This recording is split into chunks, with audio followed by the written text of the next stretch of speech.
Should you help people with a jump start or an unlock? Check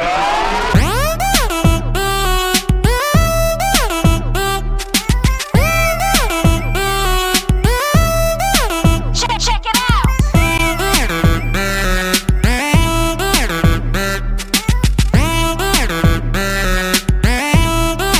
Check it out.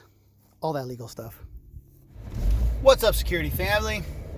Today I want to talk about helping people out at the job site.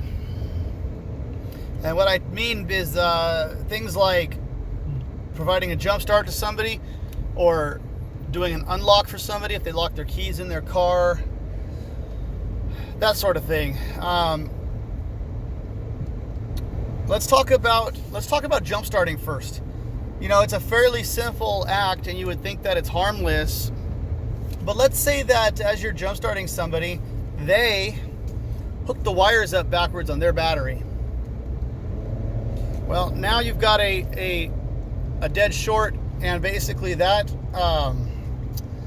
jumper cable becomes a hot plate. It gets hot very fast. It can start a fire, and you know, they could try to hold you liable, especially if it burns their car, you know, sets their car on fire, what have you.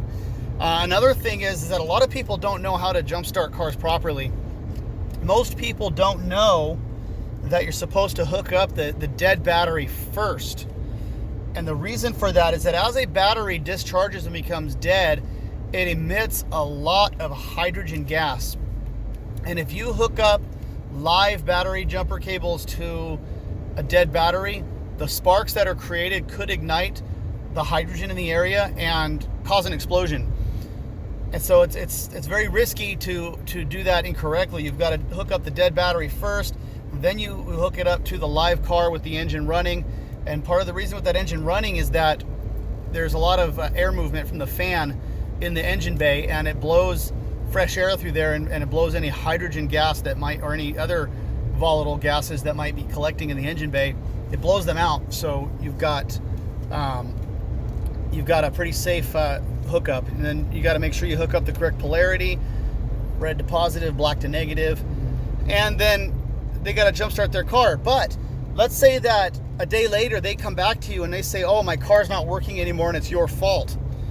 How are you going to prove that it wasn't your fault? Basically, you touched their car, and they could try to sue you and they might win. So it could put you at a lot of risk just doing something as simple as jump starting their car. At the minimum, if I'm going to help somebody jump start a car, I'm going to provide them with a battery powered jumper pack, and I'm going to make them sign a liability release waiver that states that they can't hold you responsible for anything that happens, and that you're just loaning them a jumper pack. And even then, I may not go that far, just because of the liability. Now let's talk about unlocks. You know, it's very tempting to help somebody unlock their car and get their keys out, because it's not a hard thing to do. There are many ways to do it, very simple. But let's say you use a Slim Jim and you slip the Slim Jim down into the window to unlock the car, and you successfully unlock the car. Well, they come back a day or two later, say my window no longer rolls down, or my door lock doesn't work anymore. They could try to hold you responsible for that. And because you touched their car and you did something in their car, you know that you might actually lose that. You may end up having to pay for repairs and damages to their car. You know, and if, let's say you're just sticking a wire coat hanger through the window, through the door jamb to try to grab a hold of some keys that are on the front seat. You know, you could damage the weather stripping in the door jamb. You could damage the paint when you try to pry a door jamb open a little bit to slip a wire through. You could damage the rain gutter on the car. A lot of things could be damaged, and again, just they could hold you responsible for those damages. So I don't recommend helping people, especially when it's outside of your normal scope of work. You know, your job site, your job duties, you've got some specific duties that you do. And while we want to help people, it is not prudent to put yourself in the way of liability just to help somebody out, especially when it pertains to their own personal property. That property is not under your control. The only property under your control is the property that the client has hired you to protect and guard. And so you have to respectfully decline helping people with these basic tasks. Even though it may seem harmless, it could always come back to bite you. So I discourage anyone from jump starting. And another thing that could possibly happen too, if you're using the patrol car to jump start somebody else, you could damage your own patrol car, and now you're dead in the water with a dead patrol car, just because you don't know what's going on with their car. Once their car starts, they could have a power surge in the regulator from the alternator. It could blow out your car. It could blow out components in your car, and now you have a dead patrol car. Another common one is doing a tire change. Let's say that someone gets a flat tire and they ask you to help them put the spare on. It seems harmless enough, right? But what happens if they're going down the road right after that, and for some reason the spare tire fails, or the lug nuts come off for some reason, and the tire comes off and they crash and get killed?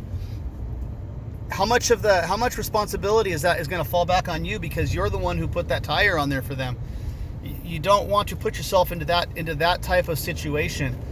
So when it comes down to helping people and trying to be a good Samaritan while on the job, it's not wise to put yourself into that, especially with people that you just don't know.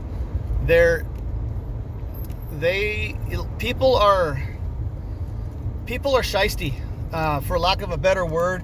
People will turn on you in a heartbeat if they think they can gain something from it, especially if they are not close to you. If people turn on friends, how much more will they turn on you? So, with that said, I just don't recommend doing these additional helpful services, especially when they're not in your contract for the client you're working for. Just stay away from that. Anyway, hope you guys have a great day. Thank you for tuning in. I appreciate you. I'll catch you later. Don't forget to subscribe, hit that notification bell, and like, comment, and share. Thank you much.